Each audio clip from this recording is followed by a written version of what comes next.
Okay guys, so we're back in the garage here with the GSXR-1000R, and you guys know Oliver, really good friend of mine, business partner, and a professional motorcycle racer. He's been doing this since 2000. Oh, Suzuki gives him the key, not me. They don't trust me with it. But he went out for a ride, as you guys saw. The bike's incredible from what I've seen through the lens, but he's gonna really talk about it because I don't really know enough about bikes to talk about this, and this is his whole end of DD, so let's hand it over to Oliver and see what he has to say. Yeah, pretty cool bike. It's just good to see Suzuki back at the forefront of things with this. I think they're definitely at the sharp end of the stick with this bike, and it's good to see them there because they basically, you could argue, they started it all. And I remember I tested their 05 bike in Australia, and it was phenomenal, amazing machine, and it's good to see them kind of come back with this bike. Some of the key things to talk about are, some of the tech in this. It's got an amazing launch control that we did a little test on. I think you'll see a brief shot of it that we did.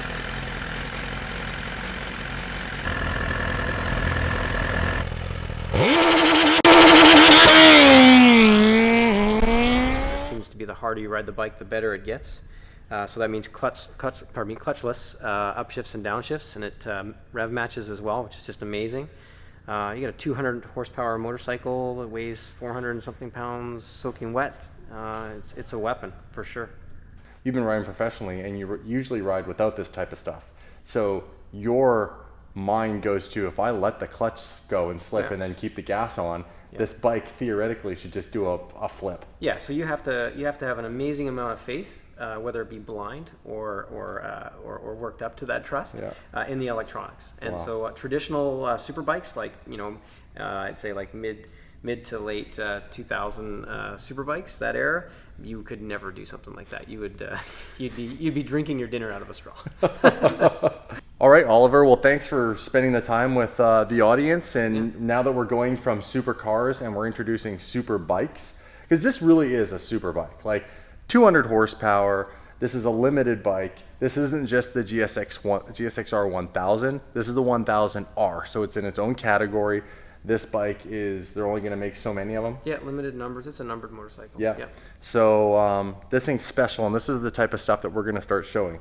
So thanks for spending the time with us. Yeah. Thanks for Suzuki Canada and James Sear for lining this up for us. They put they extended a lot of trust, just handing us over a key to this motorcycle and just let us basically beat on it for a couple days. Yeah.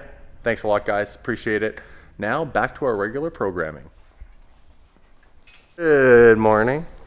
We are retrieving the GSXR-1000R and heading to the track. I called them up and said, hey, we need somewhere totally legal and safe to play with this motorcycle because it's way too much for the street. Yeah, so they let us come up. So we're just grabbing it now, Holly and I.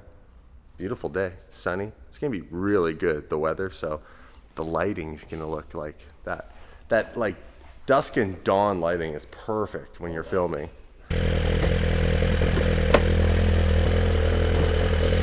And we're off with an exciting twist. We started at the office. We had the GSXR-1000R. We had an appointment at the racetrack. We were heading up the racetrack. I was on the juice a little bit, and next thing you know, this is the crazy one. I had the police officer running across the street, and I was doing 41 over, which is an instant impound. So losing the Scuderia for a week. They got tow trucks here and everything already. Unfortunately. Now they're just debating what vehicle or what tow truck to use. They're gonna have to use a flatbed.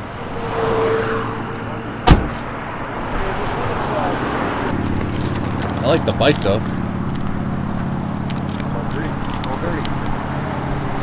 Yeah, you gotta wash it up. So what are these? Harleys? I thought you guys rode like Honda or something else. No, import. Ferrari rides the Victory. Oh, that's what it is. The Victory. And they're going to be getting rid of those pretty quick. Are they? Yeah. In the next year, I think. Crazy.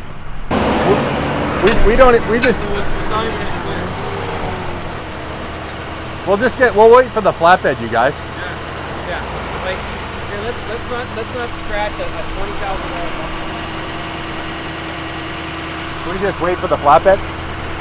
Away from the flatbed? Yeah. You're not gonna roll the Actually, I'm going to insist, actually. Yeah. I'm gonna insist.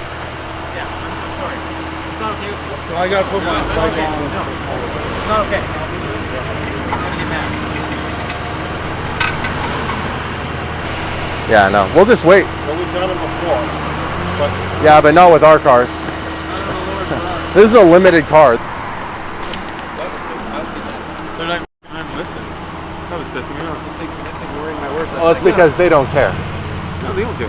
But we're going to film this thing.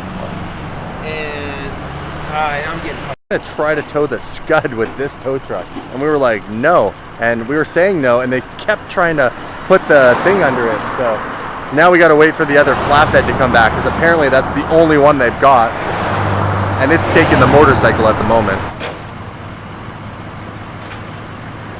She's gone for a week. 41 over here in British Columbia, and they automatically impound it. So we're just waiting for the vehicle to get picked up. Oh, wifey just showed up.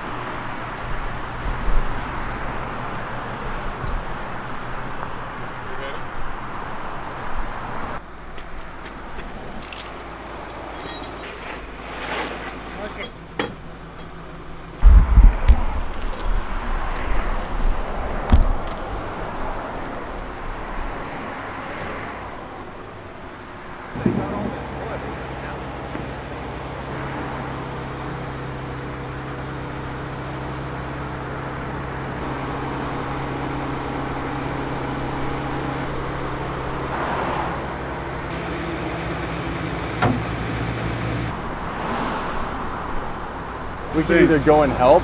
To get it out of gear, you have to pull both paddles at the same time to put it in neutral. The car has to be on. okay, well then I in suggest. gear, it's in gear right now. Okay, that's good. Special car. Yeah, I Appreciate it, guys. I'd be just spicky too. Yeah, it's a few $100,000 right there. And little pieces on this car come from Italy, and this is a limited car from '08, so it's not like they make the parts readily anymore. So if something gets screwed up, it's like months. Yeah. You know, like just a bumper or diffuser is like 10, 15K. So we appreciate you taking the time. I'll do the same at the other end too.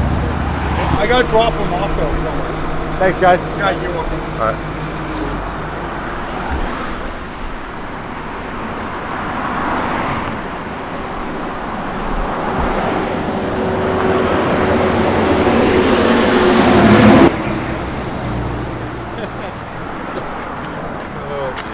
All right. That laser thing's cool. Have a good day. She's just exchange numbers. You let me know when you're setting up. Well, he's, I gotta give the backstory here. So that police officer, that gentleman, is the exact same guy who's given me a speeding ticket in my very first supercar, the Gallardo. And then he came to my house over the Lamborghini WRC video, the one where I'm driving the car all sideways and stuff on a back logging road in British Columbia here. Because the roads, even though they're logging roads, they are what's considered public access, you can still be charged as if you were driving on a city street, even though there was nobody around. Now what saved me there is the fact that I could prove that I had flaggers, and we ourselves shut the road down, and we were taking a lot of safety precautions. We had radios, and I explained all that and showed him some evidence. And also in the end, in the video, there's nothing in the video that shows my speed or anything like that. So they left me alone over that one. And for me, how many views the video had now? So just shy of 5 million.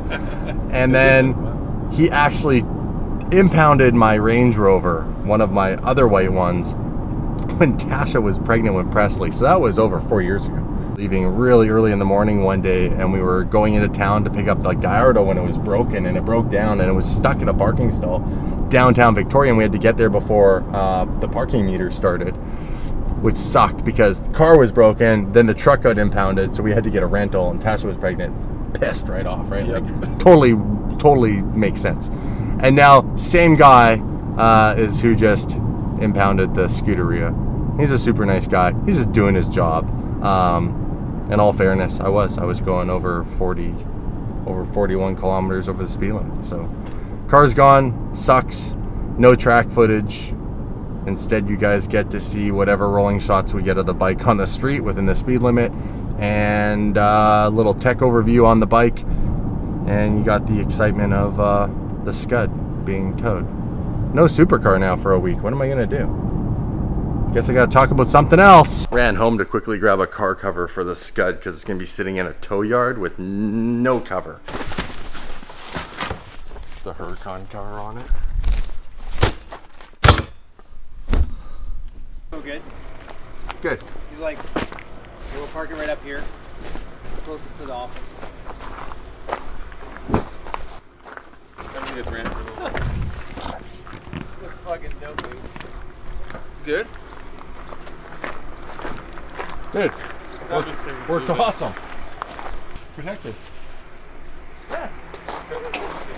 No, it's awesome. Dude, I'm so glad you got a cover. It's not even fun. It makes a massive difference. We're good. Cover. Good. $1,000 a week later. Fuck, this all be just a distant memory. Two things solve any problem. Two things solve any problem: time and money. Total money management. Yeah, we got good tow guys in the end when they listen to us. They're just busy, right? So they were good in the end. Yeah.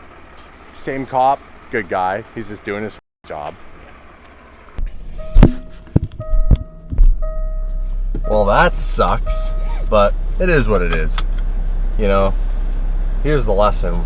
When you're really caught doing something wrong, you just gotta own it. And so I'm gonna own this because I was legitimately doing like 48 kilometers over the speed limit.